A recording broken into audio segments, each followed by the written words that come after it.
Hi friends, it's Sue with the Teapot Garden. I have a video here of this garden coming around the side. I call this my side driveway garden. Again, here's some of the Love in a Mist.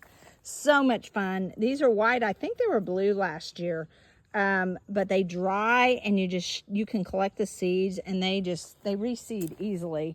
Peonies are done. That one and that one didn't bloom. And then I have one over there on the other side of those bottles. Didn't bloom, but this one here is done. And the one at the corner are done. Such a short season. This guy is a mountain mint. And they love, it's a native, it's hairy mountain mint. They spread so much. I don't know if I could show you here on the top. See where the nymphophia is right in there? There's mountain mint there, and I planted like less. It was a gallon container, but it was like maybe 3 little sprouts of it. And I thought it'd be great for the slope to help with erosion. And it is just all over there. It's going to be great when it blooms. It's not a pretty bloom, but it's a great pollinator.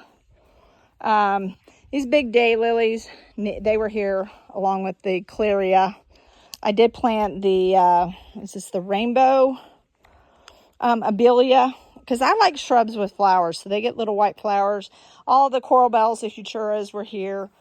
We had boxwoods, and I pulled all of them out and put the Japanese spirea. All these violas, Johnny jump ups, whatever you call them. They were from last year. They reseeded everywhere. It's been so much fun just having little pop-ups. There's one right there. So I need to, back to my daylilies, I need to get those divided. Maybe this fall I'll get over there. Today I have a tea olive right there. And it was getting just enveloped by the daylilies. So I moved it out. Gave it some more room to grow. And then here, kind of similar, I'm not as sporadic when I plant. I'm kind of a dig it, if it's the right area, dig it and plant it. So I do have some foundation here. I just don't like boxwoods. So all of these flowers, and look. Oh, where'd you go? There it is, little bumblebee. Little bumblebee. Since all the blueberries are done, look at its pollen pockets. But I would rather have things like this. And it's a pretty lime color.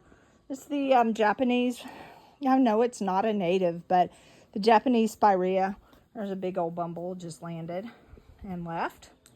But I think it's really cool with the burgundy coral bells. And then all the green stalks here are my daffodils that were here. And then this kind of comes over. When I planned this, it was closer to fall, winter. And as you can see, there's still some sun over here. So I planned this more as a shade garden because in the winter it was. But of course now the sun is up more. This stuff, oh, I hope I get some fruit. These are pine berries, the white strawberries. And they have like totally, now I did get a lot of flowers. And I do supposedly have fruit coming. But this stuff spreads. I have it in metal tubs and it jumps out of the metal tub. So, again, lots of ajuga and that was planted before me. This here, oh my gosh, this is a summer blooming anemone. There might be a video or a short on it.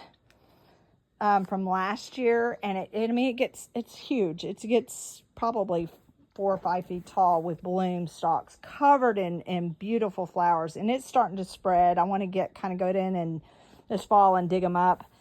A stilby starting to bloom. This gardenia was here. Gardenias, we're like right at the border of Tennessee, North Carolina line. And I know they redid all the maps, the zone maps, and we are, I guess, considered 7. But I have to plant for zone 6, because we do get down to 0. And gardenias are not, they are not zone 6. Foam flower, Tirella. I'm not good with names, but that's a fun little shade plant. Hellebores. I just planted this Solomon seal. So this is kind of, so I've gone from somewhat of a structure into just kind of my melding. This is kind of a holding area over here. I have a Fuji waterfall hydrangea I'm going to attempt to plant up here because it's so blocked. I'm hoping the deer won't come and get it. I'm thinking of putting it back here, kind of out of the way. My Japanese maple, I know you probably can't see in the sunlight. And I did have Virginia bluebells underneath there. So that's kind of, look at that lamb's ear. I mean, it just loves where it's at. That's ginormous. And this is a beautiful, I think it's R.L. Walker camellia. And my husband loves to mow this down, the white clover, but with having bees, I just, I like little patches like this. And this is the only, I mean, we have a little bit of grass in our backyard, but this is our front yard. Perfect for the dogs. So, but this is the front of the house, and just wanted to give y'all a little look.